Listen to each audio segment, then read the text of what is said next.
नमस्कार, मी संकेत आवटे. नेमकं मार्केटमध्ये आता काय होऊ शकतं याचा एक्झॅक्ट डेटा मी तुमच्यासमोर मांडतोय. म्हणजे काय, मार्केट पडलं तर किती पडू शकतं, वाढलं मार्केट तर किती वाढू शकतं, याचा डिटेल अंदाज अनालिसिस मी माझ्या डेटानुसार तुमच्यासमोर मांडण्याचा प्रयत्न करतोय. हा डेटा खूप महत्वाचा आहे आणि यामुळे तुम्ही स्वतः अनालाइज करू शकता की भविष्यात मार्केटमध्ये काय होऊ शकतं. बेसिकली आपण काय इम्पोर्ट करतो आणि काय एक्सपोर्ट करतो हे बघणं महत्वाचं आहे. जसं की क्रूड ऑइल आपण इम्पोर्ट करतो, इलेक्ट्रॉनिक गुड्स असतील, गोल्ड असेल किंवा प्रेशियस मेटल असेल, मशिनरी बऱ्याच आपण आणि कॉम्प्युटर्स बाहेरून इम्पोर्ट करतो, केमिकल्स असेल, कोल, कोक, प्लास्टिक सुद्धा आपण बाहेरून इम्पोर्ट करतो, आयर्न असेल किंवा व्हेजिटेबल्स असेल किंवा मेडिसिन इक्विपमेंट, मेडिकल मेडिसिन सुद्धा बऱ्याच आपण बाहेरून इम्पोर्ट करतो. एक आयरनी तुम्हाला सांगतो की भारतामध्ये आपण मॅन्युफॅक्चरिंग मेडिसिन करतो ॲज अ जनरिक मेडिसिन म्हणून. त्याच मेडिसिन भारताच्या बाहेर जातात, एक शिक्का मारला जातो त्या कंपनीचा आणि त्या प्रीमियम मेडिसिन्स म्हणून आपल्याच देशाला पुन्हा विकल्या जातात. जेवढ्या वस्तू आपण मागवू तेवढी आपली करन्सी डिग्रेड होते, खाली कोसळते, पडते. पण जेवढ्या वस्तू आपण दुसऱ्या देशाला विकू म्हणजे दुसऱ्या देशाची करन्सी आपल्या देशामध्ये आणू तेवढी आपली करन्सी स्ट्रॉंग होत जाते. सोप्या भाषेत जेवढे भारताकडे डॉलर जास्त तेवढी आपली करन्सी स्ट्रॉंग आणि जेवढे डॉलर कमी होत जातील, सोप्या भाषेमध्ये सांगतोय मी, तेवढी आपल्या देशाच्या करन्सीची व्हॅल्यू डिग्रेड होत जाते. सध्या भारतामध्ये इम्पोर्ट जे आहे ते 720 बिलियन डॉलरचे होतात आणि जे आपण एक्सपोर्ट करतो याच्या दोन्ही मधला जर गॅप तुम्ही बघितला तर तो 283 बिलियन डॉलरचा आहे. आपण काय एक्सपोर्ट करतो हे बघणं पण गरजेचं आहे. जर तुम्ही ओव्हरऑल नंबर्स बघितले, IT असेल, इंजिनिअरिंग गुड्स असेल, पेट्रोलियम प्रोडक्ट असतील, ड्रग आहे, जसं मी तुम्हाला सांगितलं इथं पण फार्मास्युटिकल प्रोडक्ट होते आणि वर सुद्धा फार्मास्युटिकल प्रोडक्ट्स हे होतेच. इलेक्ट्रॉनिक गुड आहे, ज्वेलरी आपण एक्सपोर्ट पण करतो, गोल्ड आपण इम्पोर्ट करतो. या दोन्हीमधला डिफरन्स तुम्ही समजून घेण्याचा प्रयत्न करता. मग राईस असेल, टेक्सटाईल, ऑर्गॅनिक्स आणि केमिकल्समध्ये बरेच प्रोडक्ट येतात, मरीन प्रोडक्ट्स पण आपण एक्सपोर्ट करतो. पण ओव्हरऑल हा जो एक्सपोर्ट आहे ना, यामध्ये तुम्हाला एक गोष्ट कॉमन दिसेल, USA, USA, USA, अमेरिकेला आपण बराच माल एक्सपोर्ट करतो पण अमेरिकेमधून कमी माल आपण इम्पोर्ट करतो. म्हणजे आपण नेट एक्सपोर्टर आहोत, पॉझिटिव्ह एक्सपोर्टर आहोत अमेरिकेसाठी. आणि म्हणून डोनाल्ड ट्रम्प यांनी आपल्यावर टॅरिफ लावले. टॅरिफ लावल्यामुळे काय झालं तर आपल्या वस्तू महाग झाल्या. आपल्या वस्तू जेवढ्या महाग होणार तिथल्या देशातील लोक कमी परचेस करणार. जर आपलं परचेसिंगच कमी होत असेल त्यांच्या देशामध्ये याचा अर्थ आपण कमी माल एक्सपोर्ट करणार. कमी माल एक्सपोर्ट केल्यामुळं आपला डेफिसिट हा 283 बिलियनचा होता, हा वाढताना दिसतो.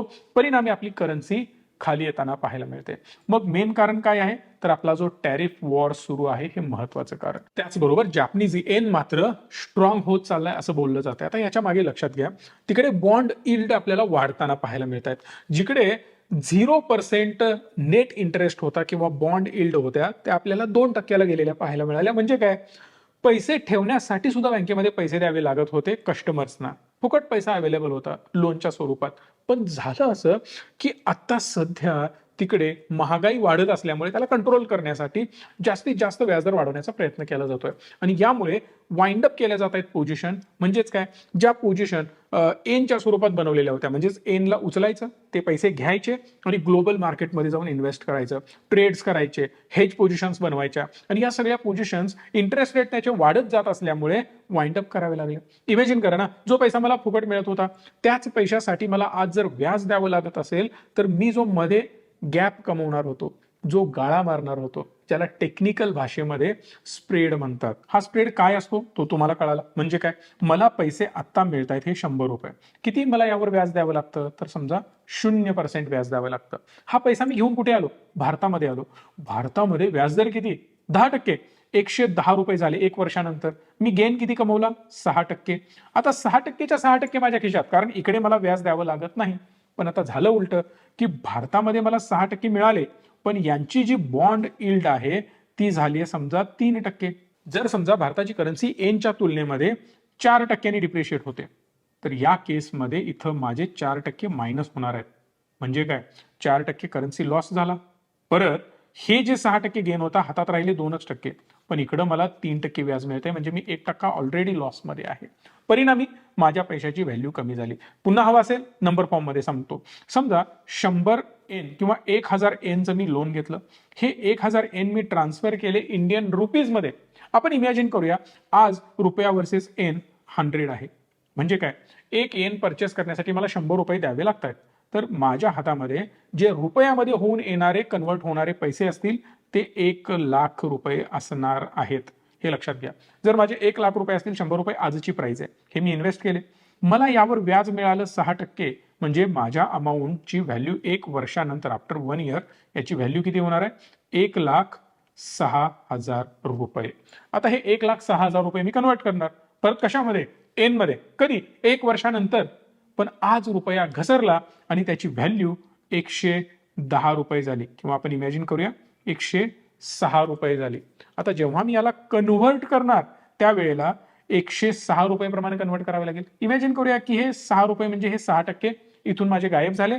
माझी परत व्हॅल्यू जी होणार आहे 1,06,000ची ती 1,000 एन होणार आहे. मी घेतले किती होते? 1,000 एनच घेतले होते. कन्वर्ट करून 1 वर्षाने किती झाले? 1,000 एनच राहिले. मग मी कमावलं काय? 0 रुपये इथं मी कमावले.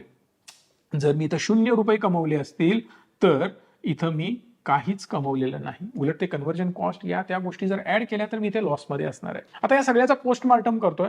खूप काही गोष्टी तुम्हाला समजतील, लक्ष देऊन बघा. आता जर हा स्प्रेड कमी झाला तर मी लॉसमध्ये असणार. पण आधी स्प्रेड किती होता? 2000 साली बघा, 2001 साली बघा, युएसचा बॉन्ड यील्ड होता 5%, तिथं जॅपनीज येन 1.74 देत होता. म्हणजे जरी मी करन्सी कन्वर्ट करून घेतली तरी सुद्धा मी 3.37% एक्स्ट्रा कमवत होतो. जर मला 1 कोटीचं लोन हवं आहे, तुम्हाला मी म्हटलं मी तुम्हाला 10% व्याजाप्रमाणे पैसे देईन, तुम्ही घेणार? हो घेणार.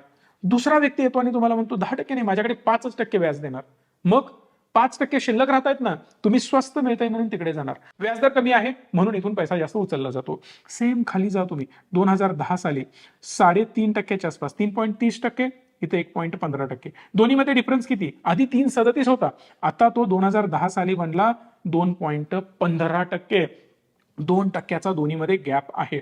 आता याला पुढे अजून मी स्ट्रेच करत जातो. 2015 साली, 20 साली काय हालत झाली हे आपल्याला बघायचं आहे.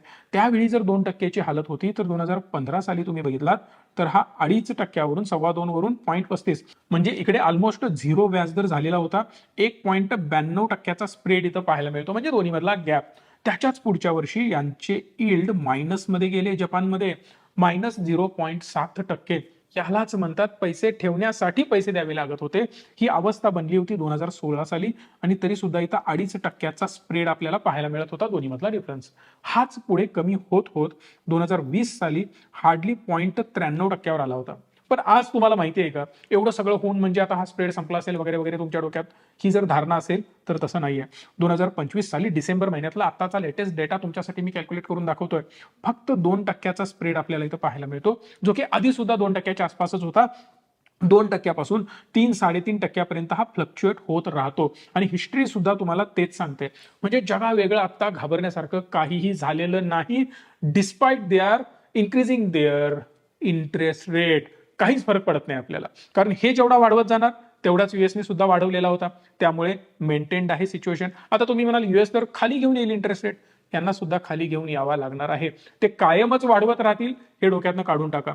जेव्हा महागाई कंट्रोलमध्ये येणार ना तेव्हा ऑटोमॅटिकली ते इंटरेस्ट रेट खाली घेऊन येणार. भारतामध्ये बघा, काही वर्षांपूर्वीच इंटरेस्ट रेट वाढत चालले होते. आता परत रेट कट झाला. लास्ट रेट कट आपला तुम्हाला आठवत असेल 25 बेसिस पॉईंट, 50 बेसिस पॉईंटचा पण झाला होता. याचा अर्थ काय? रेट कट आपण परत करत येतो जसं महागाई कंट्रोलमध्ये येते. सांगण्याचा मुद्दा सिंपल आहे, उतार आणि चढाव हा नेहमी चालू राहतो आणि हा मेंटेन्ड आहे. त्यामुळं याचा उपयोग करून इंडियन मार्केट संपेल, पडेल वगैरे वगैरे या ज्या गोष्टी आहेत या भाकडकथा आहेत.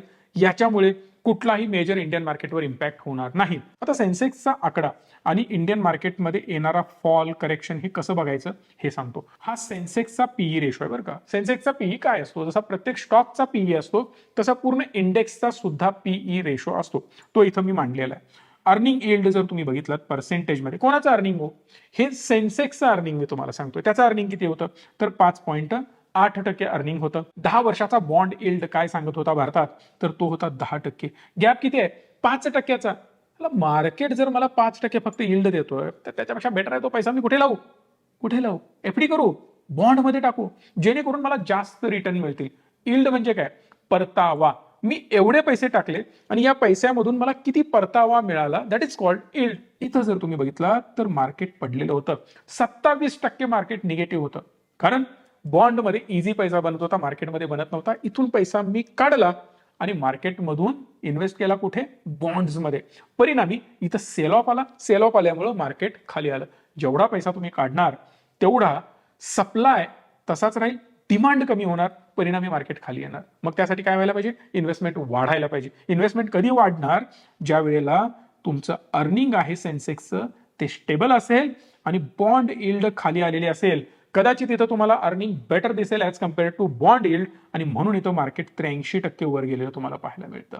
आपण याला थोडंसं खाली घेऊन येऊयात. इथं जर तुम्ही बघितलात ना तर अप्रॉक्सिमेटली 6.41, 6.10 इथं मेजर गॅप होता. याचा इम्पॅक्ट तुम्हाला हळूहळू बघायला मिळाला. पुढच्या वर्षी सुद्धा इम्पॅक्ट तो इंटॅक्ट होता, पण इथं तो गॅप भरून निघाला आणि मार्केटमध्ये पॉझिटिव्ह ग्रोथ 68% मार्केट वर गेलं.